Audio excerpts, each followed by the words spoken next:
अस्सलाम वालेकुम। प्रोटीन को स्टार्ट किया हुआ था, आज लास्ट वाला टॉपिक है प्रोटीन के टॉपिक में से। ये हमारे पास sources and uses of protein. Examination point of view से देखा जाए तो बच्चे ये लॉन्ग क्वेश्चन के हवाले से इंपॉर्टेंट है, शॉर्ट क्वेश्चन भी आ सकता है। ये ऐसे टॉपिक हैं जो हर एक लॉन्ग क्वेश्चन, क्योंकि ये चैप्टर पूरे का पूरा ना बिल्कुल सिंपल सा है, इतनी ज़्यादा मुश्किल चीज़ें है नहीं है इसमें। इसलिए एग्जामिनर कोई भी चीज़ उठा के अपनी मर्जी से लॉन्ग क्वेश्चन भी दे सकता है, शॉर्ट क्वेश्चन भी दे सकता है। अगर शॉर्ट क्वेश्चन आया वो कहेगा write down any two sources and uses of protein, कोई से दो सोर्सेज और यूजेज लिखने हैं।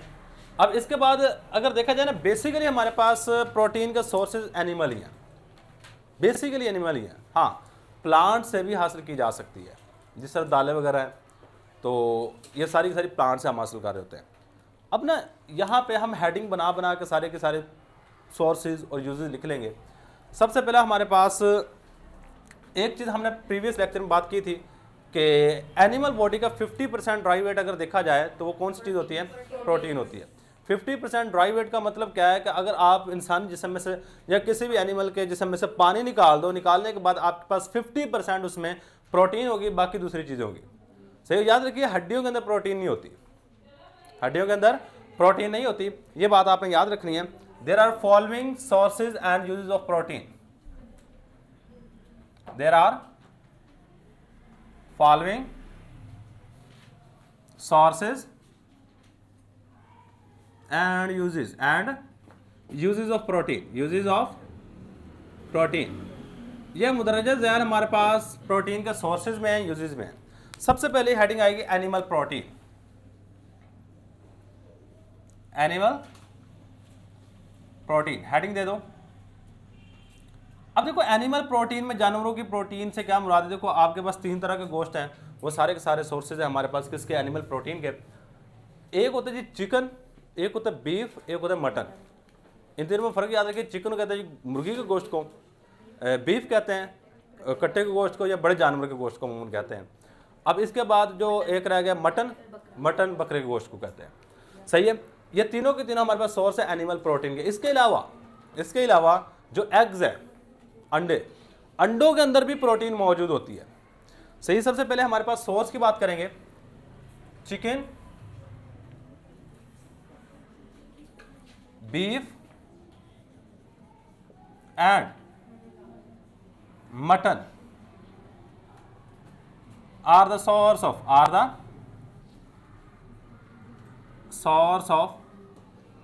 Animal protein. ये एनिमल प्रोटीन्स के सोर्स हैं। अच्छा, अब अगर इन प्रोटीन की बात की जाए, बेशक कोई भी गोश्त हो बच्चे, वो इंसान की ग्रोथ के लिए ज़रूरी होता है। सही है, ये animal proteins are required, animal proteins are required. Animal proteins की ज़रूरत पड़ती है for the proper growth of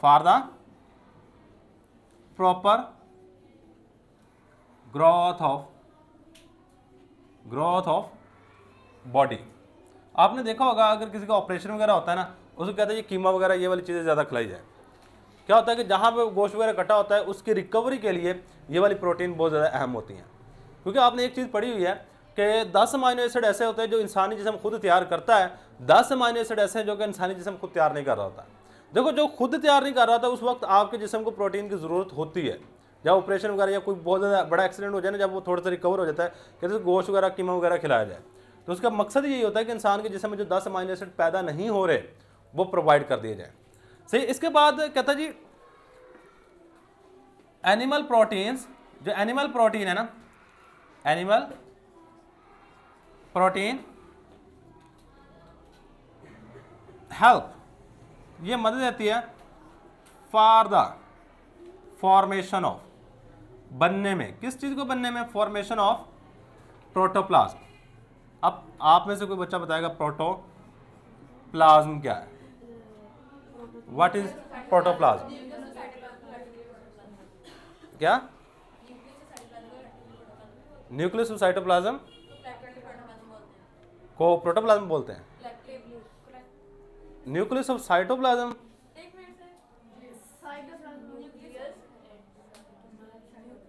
अच्छा, 2 चीज़ें। आप पहले नंबर पे प्रोटोप्लाज्म की डेफिनेशन ये भी कर सकते हो, के internal components of cell membrane, cell membrane के अंदर जो भी चीज़ें आ रही है ना वो सारी सारी हमारे पास प्रोटोप्लाज्म है, सही है।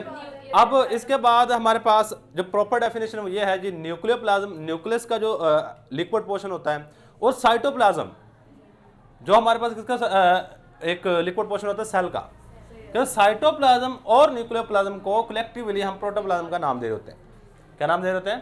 प्रोटोप्लाज्म। याद रखिएगा, protoplasm is a combination of या combination sum of protoplasm plus cytoplasm, यानी साइटोप्लाज्म और सॉरी न्यूक्लियोप्लाज्म और साइटोप्लाज्म के कलेक्शन को हम क्या नाम दे रहे हैं? प्रोटोप्लाज्म का। अच्छा, इसके बाद आ जाओ प्लांट्स प्रोटीन। प्लांट्स प्रोटीन, अगर बात करूं ना प्लांट्स प्रोटीन की, ये भी काफी ज्यादा इंपॉर्टेंट है। अब प्लांट्स प्रोटीन का सोर्स अगर देखा जाए तो क्या है? The source of plants protein is pulses and beans. The source of plants protein, plants protein का सोर्स हमारे पास क्या है? Is pulses and beans. Pulses और बीन्स हैं। बीन्स, पल्सेस दालों कहते हैं, बीन फली वाले पौधों को कहते हैं। इसके बाद ये दोनों की दोनों चीज़ें कहाँ पे इस्तेमाल होती हैं? As a food. Plants protein are used, plants proteins are used as a food. Plants protein को एज अ फूड के तौर पे इस्तेमाल किया जाता है। इसके बाद नेक्स्ट हमारे पास चीज़ है एंजाइम्स। हेडिंग दे दो, एंजाइम्स। कहते जो एंजाइम्स हैं ये भी हमारे पास क्या होती है? ग्लोबुलर प्रोटीन होती हैं। ये आपने पढ़ा होगा, एंजाइम्स आर ग्लोबुलर प्रोटीन।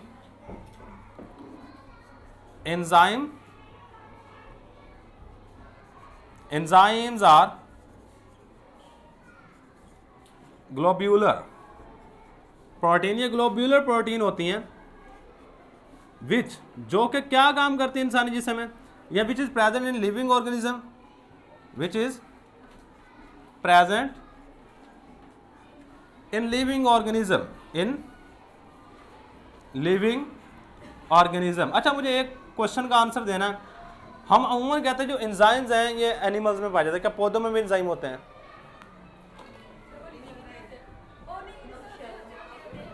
क्या पौधों में एंजाइम्स होते हैं या नहीं होते? सिंपल सा क्वेश्चन है। होते हैं, याद रखिएगा। हम अमूमन क्या करते हैं, क्योंकि हमारे जो बायोलॉजी है वो अमूमन इंसान को ज़्यादा प्रेफर कर रही होती है, लेकिन पौधों में भी एंजाइम्स होते हैं जो रिएक्शंस को कैटलाइज। याद रखिएगा, एंजाइम का फंक्शन क्या होता है? किसी भी रिएक्शन को कैटलाइज करना।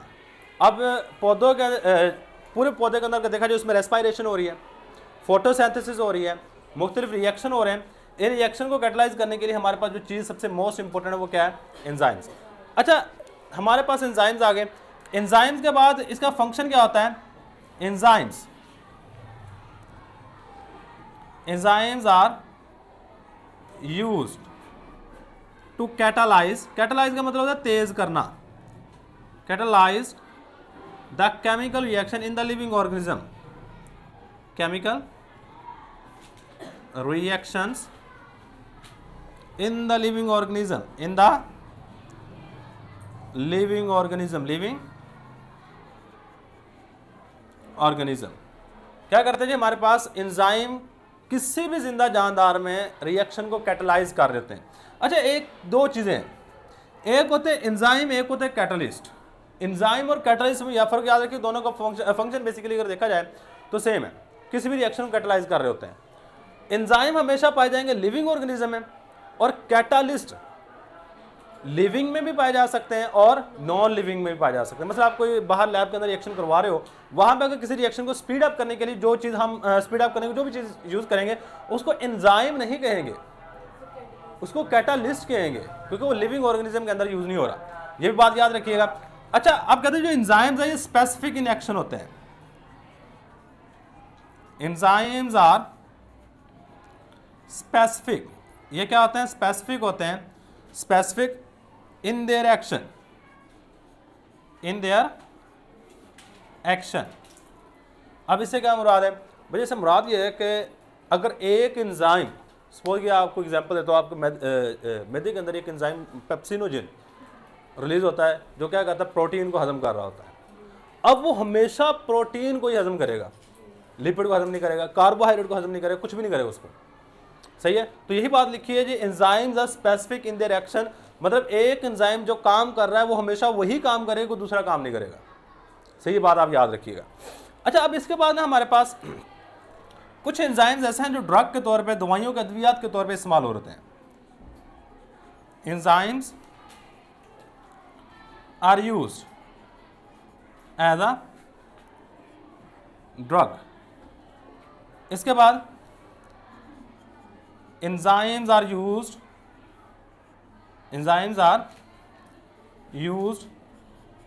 for the treatment of cancer, for the treatment of cancer। Enzymes को कैंसर के इलाज के लिए भी इस्तेमाल किया जाता है। सही है, अब देखो अगर किसी इंसान में एंजाइम की कमी हो जाती है ना, तो उसमें को वो बीमारी पैदा होनी शुरू हो जाती है। मसलन सपोज करते हैं पेप्सिनोजेन नहीं बन रहा आपके जिस्म में, तो क्या होगा, आपका जिस्म प्रोटीन हजम नहीं करेगा। वहाँ पे आपको क्या करना पड़ेगा कि एंजाइम्स को आर्टिफिशियली बाहर से लेना पड़ेगा। अगर आप गोश्त खाते हो, खाने के बाद आपको एंजाइम लेना पड़ेगा। अगर आप एंजाइम नहीं लेते तो आपके जिस्म में प्रोटीन बदहजमी हो जाएगी, आपके जिस्म में प्रोटीन हजम ही नहीं होगी। सही है, वहाँ पे एंजाइम को आप एज अ ड्रग के तौर पर, ड्रग का मतलब ये नहीं है कि ड्रग हम हमेशा ऑपोजिट मीनिंग में ले रहे होते हैं। ड्रग का मतलब हरगिज़ ऐसा नहीं है, हमेशा ऑपोजिट मीनिंग में लिया जाए। सही है, ड्रग का मतलब है अद्वियात के तौर पर हम इसको इस्तेमाल कर रहे होते हैं। अच्छा, इसके बाद हमारे पास नेक्स्ट हेडिंग दो हाइड्स।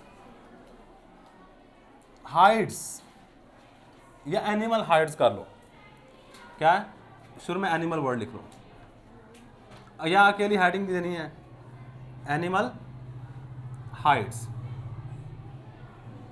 हाइड्स का मतलब होता है खाले। क्या होता है, हाइड्स का मतलब है खाले। ये चमड़ी भी कह सकते हैं। अब इंसानों की नहीं,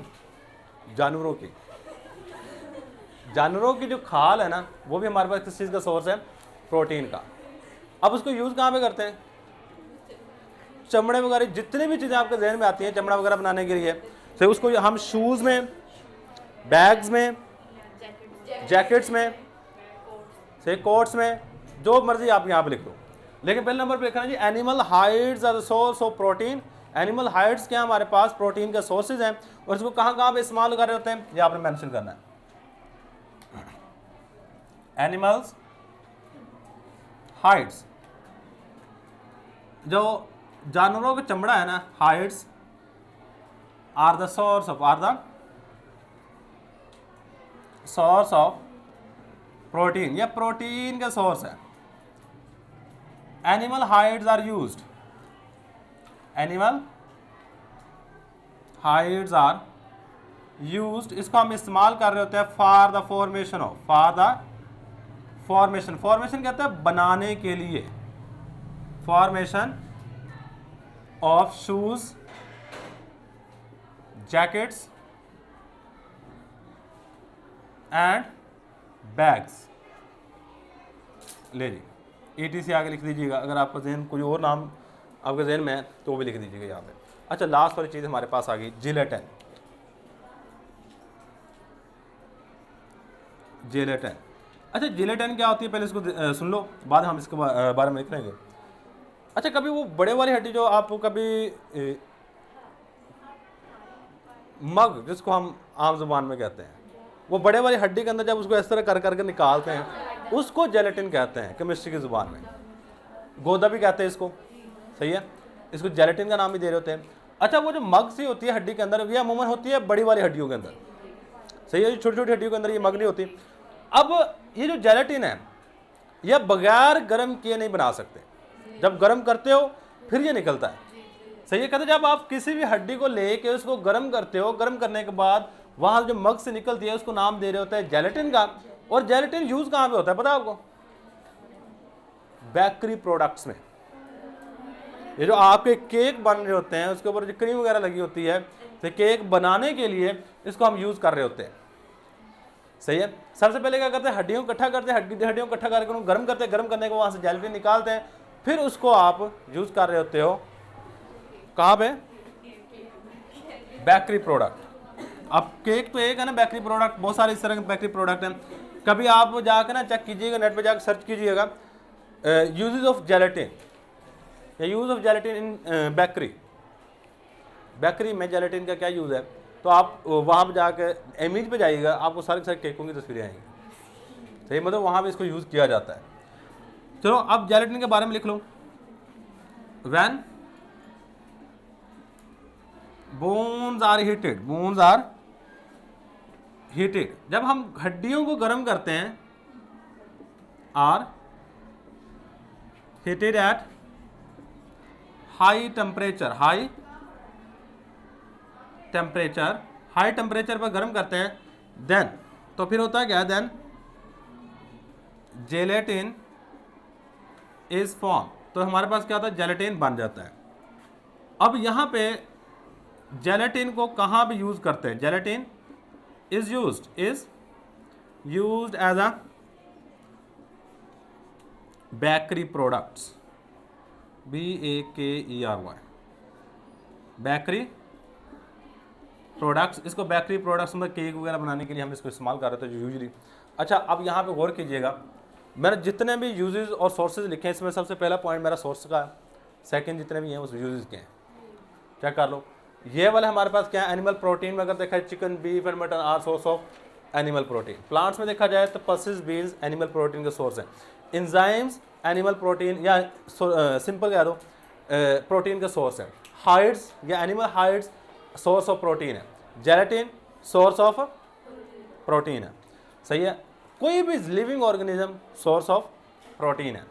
सही है, तो आप अगर सिर्फ और सिर्फ एग्जाम में वो कहते हैं write down the sources of protein, तो बच्चा आप यही लिखोगे, यूजेस पे ना रहिएगा। 2 नंबर के लिए अगर आए वगैरह write down the sources of protein, अगर तो आपको पूरी heading they write down the sources and uses of protein, तो फिर आप सारी की सारी चीज़ें लिखोगे। क्योंकि इसमें पहली बात मैंने सोर्सेज की लिखी है, सेकंड बात मैंने यूजेस के बारे में लिख रहा हूँ। सही है, तो ये था जी हमारे पास आज का लेक्चर। अल्लाह हाफिज़।